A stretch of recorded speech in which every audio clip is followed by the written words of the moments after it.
धन्यवाद सभापति महोदया।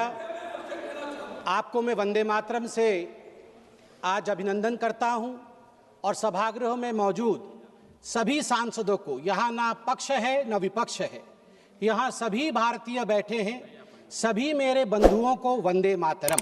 वंदे मातरम। मैं धन्यवाद देना चाहूंगा माननीय प्रधानमंत्री श्री नरेंद्र मोदी जी का। सही मायने में देखा जाए तो जब से भारत आजाद हुआ है, पहली बार वंदे मातरम का उत्सव सदन में बन रहा है। क्योंकि जब शताब्दी वर्ष हुआ था, आज सुबह भी माननीय प्रधानमंत्री जी ने बताया कि उस समय आपातकाल की स्थिति थी, भारतवर्ष, भारत माता जंजीरों में जकड़ी हुई थी और इमरजेंसी चल रहा था। और उसके बाद 2006 में यूपीए 1 ने एक बार प्रयास किया था, मगर वह गलत डेट में प्रयास किया था वंदे मातरम को उत्सव के रूप में मनाने का।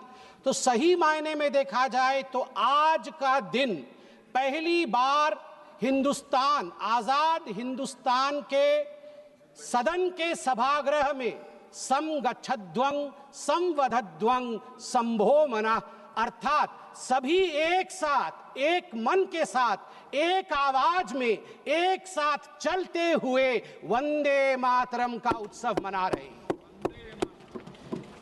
वंदे मातरम महोदया जी एक गीत नहीं है, यह एक मंत्र है। कई बार दो शब्द होते हैं जो पर्यायवाची लगते हैं मगर पर्यायवाची नहीं होते हैं, उनका अर्थ अलग होता है। जैसे कि देश और राष्ट्र, देश और राष्ट्र में भिन्नता है, पार्थक्यता है। जो देश है वही राष्ट्र नहीं है। देश की सीमाएं होती हैं, देश में मंत्री होते हैं, देश में विभाग होता है, देश में नदियां होती है, देश में समुद्र होता है, देश का एक वित्त होता है, देश की अर्थनीति होती है, देश की रक्षा नीति होती है, मगर राष्ट्र, राष्ट्र आत्मा होता है। राष्ट्र की सीमाएं नहीं होती, राष्ट्र विचार में रहता है, राष्ट्र का स्पंदन होता है। उदाहरण के लिए यदि देश कहा जाए तो गंगा मात्र एक नदी है, एक नदी जिसका एक उद्गम स्थल है और जहां जाके वो समाहित सागर में हो जाती है, गंगा सागर में। उसमें कितना पानी है, उसमें बायोडाइवर्सिटी क्या है, यह सब चर्चा की जा सकती है देश के अंतर्गत। मगर जैसे ही हम कहते हैं भारतवर्ष एक राष्ट्र है, तत्क्षणात उसी समय गंगा नदी नहीं रहती, गंगा मां का रूप धारण कर लेती है, वो गंगा मैया हो जाती है। यदि देश कहा जाए तो हिमालय केवल एक पर्वत श्रृंखला होती है, मगर अगर राष्ट्र कहा जाए तो भारतवर्ष में हिमालय वह आलय है जहां से दुर्गा आविर्भाव लेती है, जहां कैलाश में शिव शंकर शंभो विराजमान है। यह एक विचार है।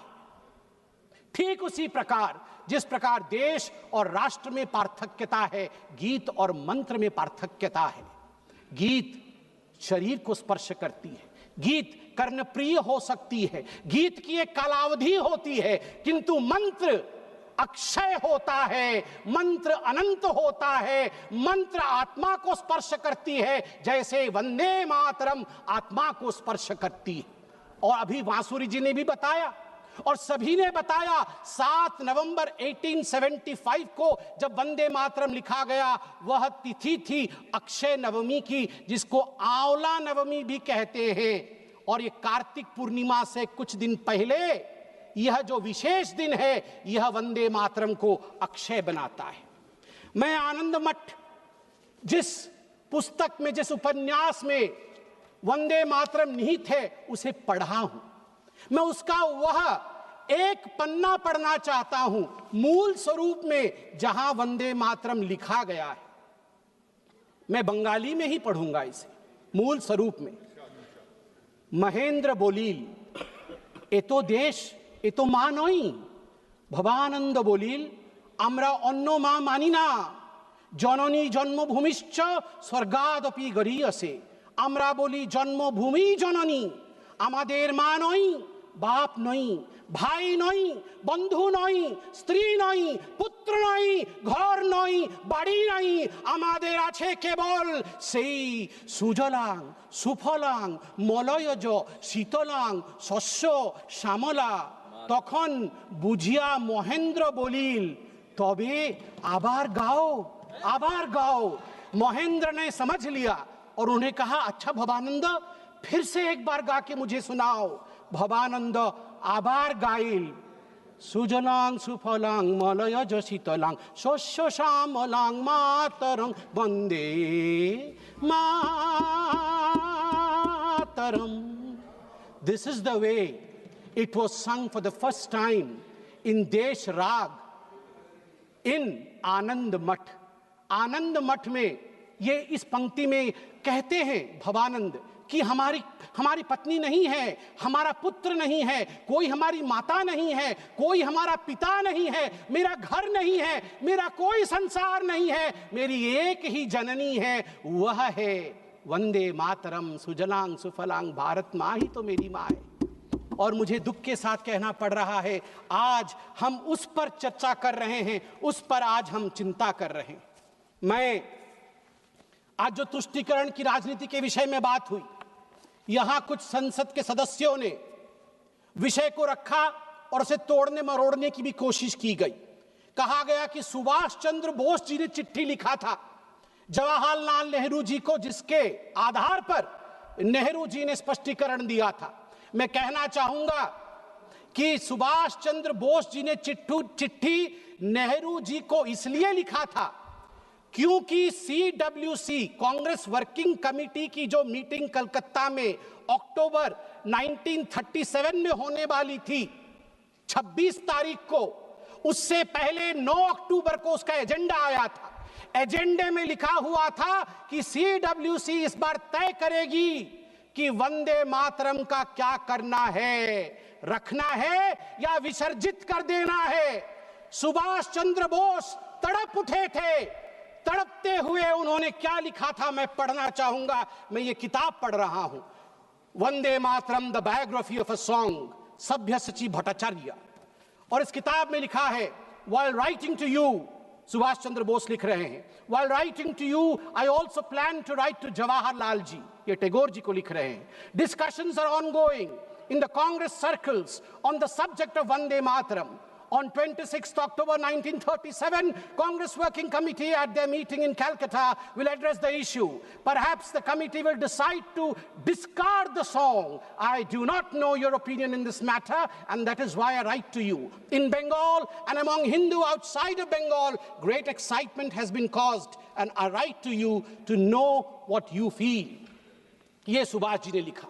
अब मैं यहां पे उद्धृत करूंगा पंडित नेहरू ने क्या क्या कहा है वंदे मातरम के लिए। यह सब कुछ इस किताब में है, ऑन रिकॉर्ड मैं पढ़ रहा हूं। Nehru had only recently read the novel Anand Math only 6 days before the working committee meeting. केवल 6 दिन पहले उन्होंने आनंद मठ आनंद फानन में पढ़ लिया। उसके बाद नेहरू ने चिट्ठी लिखा। Nehru writes on 20th October 1937, quote, I have managed to get an English translation of Anand Math, and I am reading it at present to get the background of the song. It does seem that this background is likely to irritate the Muslims. I do not understand it without the help of a dictionary.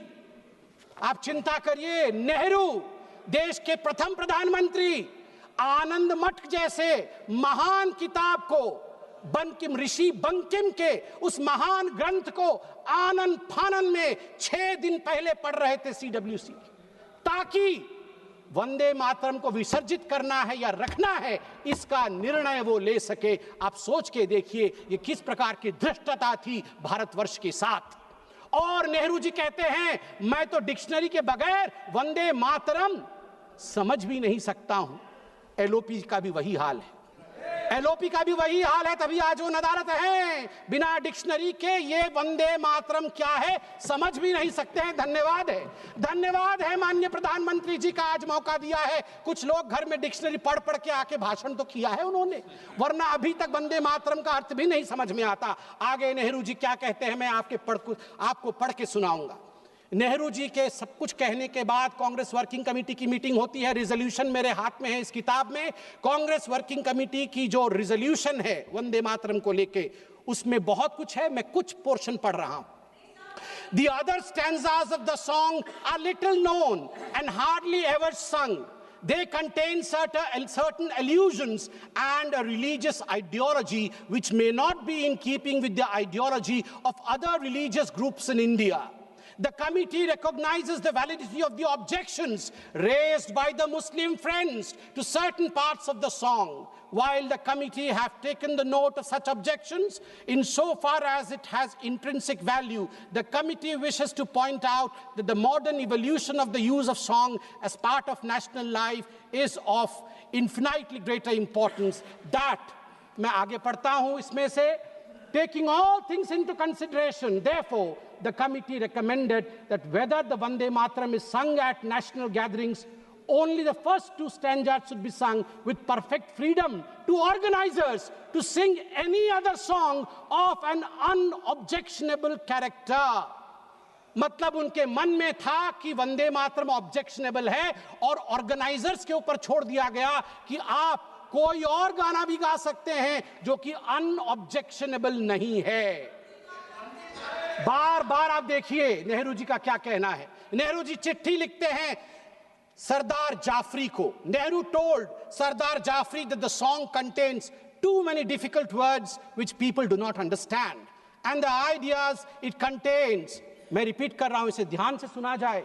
Nehru कह रहे हैं, and the ideas it contains are also out of keeping with the modern notions of nationalism and progress. Vande Mataram में नेहरू कहते हैं जो ideas निहित हैं वो मॉडर्न इंडिया के आइडिया नहीं है, वो मॉडर्न नेशनलिज्म के आइडिया नहीं है। इसलिए मैं चिंता में हूं कि मुझे वंदे मातरम को रखना है या नहीं रखना है। आप सोच कर देखिए, देश के पहले प्रधानमंत्री जिसके विषय में अभी माननीय प्रियंका जी ने भी बहुत कुछ बताया कि once and for all Nehru ji के ऊपर चर्चा हो जाए। अगर once and for all Nehru ji के ऊपर चर्चा हो गई तो फिर मैं यही कहूंगा कई लोगों के लिगेसी को दबा करके नेहरू की लिगेसी बनाने की चेष्टा की गई है। सरदार पटेल की लिगेसी को दबाया गया है, यहां तक दबाया गया कि जब सरदार पटेल की अंतिम संस्कार का समय आया तब नेहरू जी ने मना कर दिया था अपने कैबिनेट के कोलीग को कि कोई भी सरदार पटेल के अंत्येष्टि में ना जाए। इससे खराब और क्या हो सकता है, इससे खराब और क्या हो सकता है।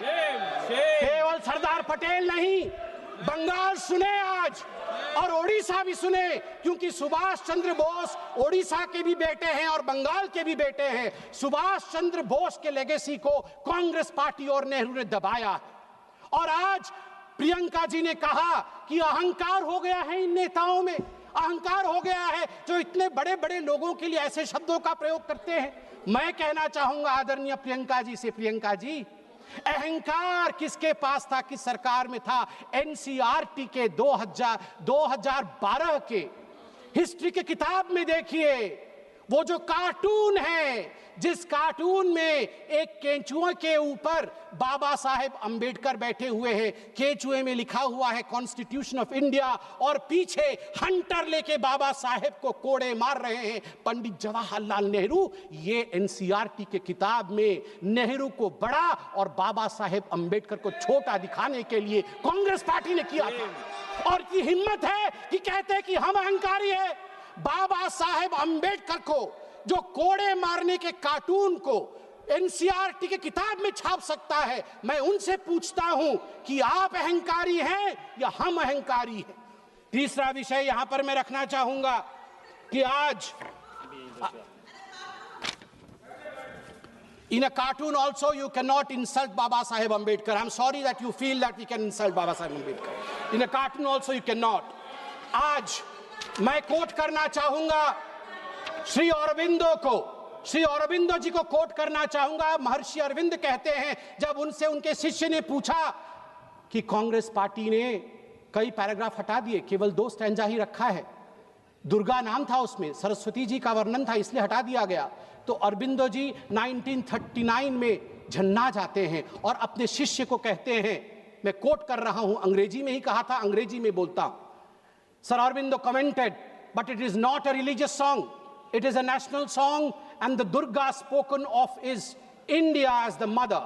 Why should not the Muslims accept it? In the Indian concept of nationality, the Hindu view would naturally be there. If it cannot find a place there, the Hindus may as well be asked to give up their culture in future. उन्होंने कहा कि क्यों जो दुर्गा लिखा गया है वंदे मातरम में, उसमें अगर हिंदू व्यू भी है तो इतना कॉम्प्रोमाइज करके घबराने की क्या बात है? स्वाभाविक है, ये भारतवर्ष है, इस भारतवर्ष में हिंदू व्यू आएगा ही, सनातन का व्यू आएगा ही। क्यों नहीं आए? क्यों नहीं आए? अनादि काल से जो गंगा अविरल बह रही है, जो विचारधारा अविरल बह रही है, उस विचारधारा को हम एपोलोजेटिक होके, हम शर्मिंदा होके खंडित क्यों करें? महात्मा गांधी क्या कहते हैं वो भी सुन लेते हैं। महात्मा गांधी कहते हैं, no matter what its source was and how and when it was composed, it has become a most powerful battle cry among the Hindus and Muslims of Bengal during the partition days. It was anti-imperialistic cry. As a lad, when I knew nothing of Ananda Matha or even Bankim, its immortal author, Vande Mataram, had gripped me, and when I first heard it, sung it, it had enthralled me. I associated the purest national spirit with it. It never occurred to me that it was a Hindu song or meant only for the Hindus. Unfortunately, now we have fallen on evil days. Madam, ab 2 minute lunga. Unfortunately, now we have fallen on evil days. Tvam hi Durga dashapraharana dharini kamala kamal dala viharini वाणी विद्यादायिनी नमामि त्वां नमामि कमलां अमलांग तुलांग सुजलांग सुफलां मातरम वंदे मातरम। बंगाल के मेरे साथी बैठे हैं। अंत में बंगाल के मेरे साथियों से मैं कहना चाहूँगा, अगर माँ दुर्गा का नाम लेना सांप्रदायिकता है, बंगाल और उड़ीसा हम सब एक संस्कृति महाप्रभु जगन्नाथ जी को मानने वाले लोग हैं। बीरेंद्र कृष्ण भद्रो 100 वर्ष पहले बीरेंद्र कृष्ण भद्र ने महालय का वो आरती गाया है जो हर बंगाली, हर ओडिया महालय के दिन सुबह 5 बजे उठकर सुनता है।